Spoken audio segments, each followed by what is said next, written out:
Haji Abdul Malik Karim Amrullah atau yang lebih dikenal sebagai Buya Hamka adalah sosok ulama besar Indonesia. Beliau banyak meninggalkan cerita soal keteladanan. Jika orang lain silau dengan pangkat dan jabatan, tidak demikian dengan Buya Hamka. Ceritanya sekitar tahun 1970-an. Buya Hamka dipanggil oleh Menteri Agama kala itu, Mukti Ali, ke kantornya. Buya langsung diberi selamat. Dari semua nama yang diusulkan pada Presiden Soeharto, Buya Hamka dinilai paling tepat untuk menempati posisi istimewa sebagai Duta Besar Indonesia di Kerajaan Arab Saudi. Anak-anak Buya Hamka yang mendengar kabar tersebut sangat gembira. Mereka dapat tinggal dan belajar di Arab Saudi. Namun, istri Buya Hamka menolak tawaran mentereng sebagai Duta Besar untuk Arab Saudi.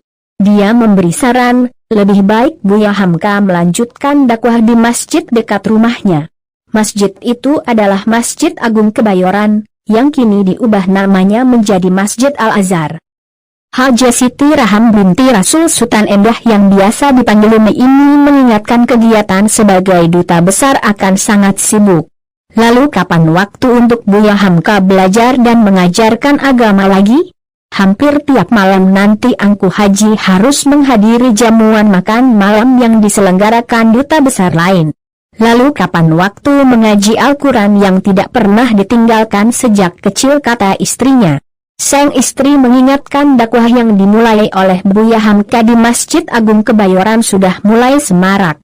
Dia menilai mengembangkan dakwah di sana lebih bernilai daripada menjadi duta besar di Arab Saudi. Lebih baik masjid di depan rumah saja Angku Haji kelola dengan baik. Pahalanya dapat dirasakan oleh umat dan insya Allah diridai oleh Allah Subhanahu wa Ta'ala, kata Umi dengan lembut. Mendengar pandangan dari pasangan hidupnya, Buya Hamka pun kembali ke kantor Kementerian Agama dan menolak jabatan duta besar tersebut dengan halus.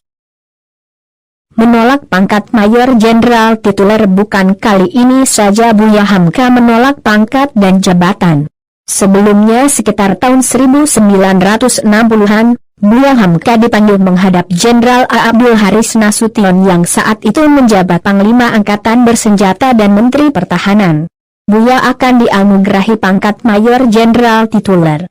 Hal ini diberikan mengingat jasa-jasa Buya dalam perang kemerdekaan dulu di Sumatera Barat dan Riau. Pangkat Majen tituler adalah pangkat kehormatan.